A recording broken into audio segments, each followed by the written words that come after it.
जनवरी 2026 में सदर Donald Trump की जानिब से नेटो के 8 यूरोपीय इत्तेहादियों Denmark, Norway, Sweden, France, Germany, बर्तानिया, नीदरलैंड्स और फिनलैंड पर भारी टैरिफ लगाने की धमकी ने यूरोप और अमेरिका के ताल्लुकात को शदीद बहरान में डाल दिया।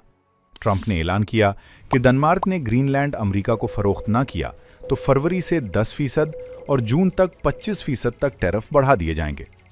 यूरोपीय क़यादत ने इस फैसले को इत्तेहाद के खिलाफ बड़ी गलती करार दिया। यूरोपीय कमीशन की सदर अर्सला फैन डर लाइन ने खतरनाक तिजारती जंग कहा। फ्रांसीसी सदर इमैनुअल मैक्रोन ने यूरोप को मुत्तहिद होकर जवाब देने का मुतालबा किया। अब यूरोप के पास 3 रास्ते हैं। पहला, फौरी सिफारतकारी जैसे डिवोर्स फोरम पर मुज़ाकरात ताकि कशीदगी कम की जा सके। दूसरा, अमेरिका के खिलाफ 93 अरब यूरो तक के जवाबी टैरिफ लगाकर मुआशी दबाव डाला जाए।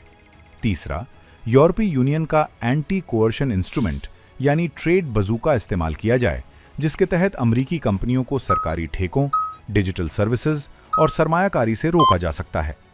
तवील मुद्दत में यूरोप अपनी स्ट्रेटेजिक खुद मुख्तारी बढ़ा सकता है, जैसे दिफाई अखराजात में इजाफा, आर्कटिक सिक्योरिटी मजबूत करना और तिजारत को अमरीका पर कम इन्हिसार की तरफ ले जाना मुमकिन है। लेकिन इस बहरान से नेटो की यकजहती को शदीद खतरा लाहक है, जिसका फायदा रूस और चीन जैसे हरीफ उठा सकते हैं।